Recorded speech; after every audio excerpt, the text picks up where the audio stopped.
There's a heck of a lot of retro-themed games on the market these days, but this one seems to be a step apart from the rest. Developed for PC, Mac and Linux by Danilo Diaz and Pedro Paiva, and I hope I pronounced both those names correct. This is Oniken, or Oniken. Unlike many modern titles that marry the retro style with slick graphics and modern design polish, this is really a no-compromise tribute to 8-bit games of the NES era, which for me is something I get very nostalgic about. The opening scene, title screen, music, the sound effects, it's all very NES. You'll even notice that the game is in a 4:3 aspect ratio. And if, like me, you grew up playing these games like Contra, games like Castlevania, or Blue Shadow, and that's really a favourite from my childhood, what a hidden classic that is, this ought to catch your attention. The vintage vibe goes beyond the aesthetics, and that's what's really good about this game. What's really impressed me is that the controls feel right. They're sort of slightly clunky in that NES way, but at the same time they feel good. I can't really describe how a game feels, but this one really emulates the classics well, I think. Lots of retro indie games, you know, they try to introduce a new sort of physics style.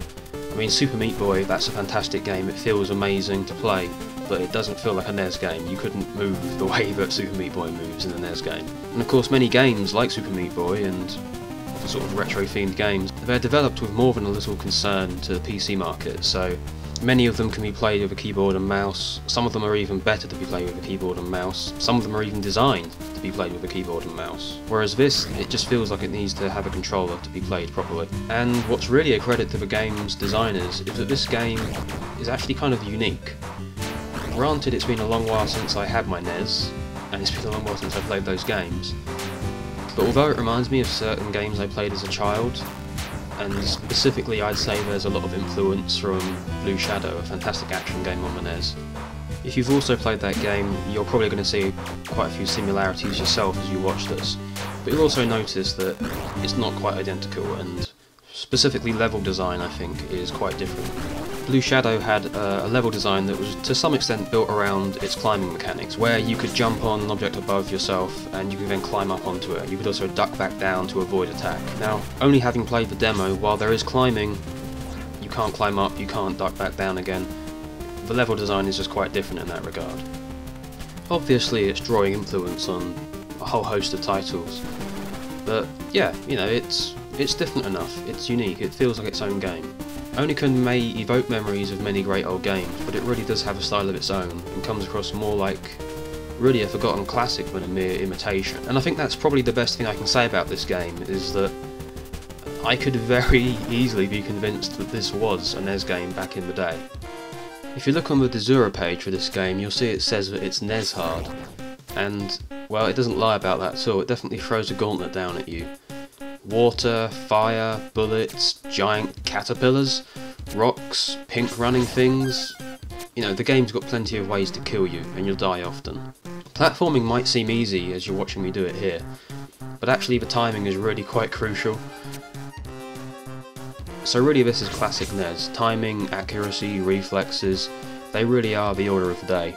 The game might not look as frantic as many modern indie games, which to some extent is certainly true. There's no bullet time or fancy physics here to save you, it's just good old jumping really. You have to contend with a character who's only got a limited range of motions and actions, so it's about mastering those few actions and putting them to the best use.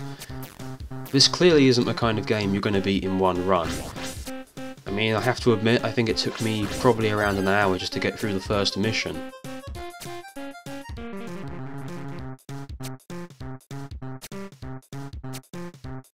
But skill comes from repetition, and just like all good NES games, it's about learning the levels.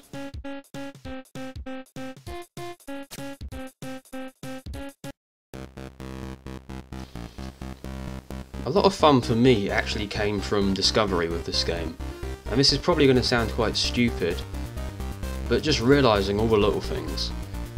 When I was a kid I didn't often have manuals for the NES games, so I just had to figure things out by myself, and I haven't got a manual for this game either, so I'm doing the same. And just finding out little things like, oh, you can throw grenades, and oh, you can actually just throw grenades at the giant caterpillar, it makes it a lot easier and quicker to kill, and oh, you can throw grenades backwards on a bike, and oh, look, that's where the pink things come from. You know, all these little things, it's just fun finding them out. But I guess that's just kind of the idea of old NES games, that you learn more and more and more, and eventually you hopefully master the game. At all junctures, it's a game where you have to test the limits and hope you don't get thrown off. You can try the demo on Desura, or you can buy the full game for a pretty diminutive fee. If this looks appealing, I heartily recommend you give it a go. It's a thoroughly authentic and yet pleasingly original title, and that's to be well applauded.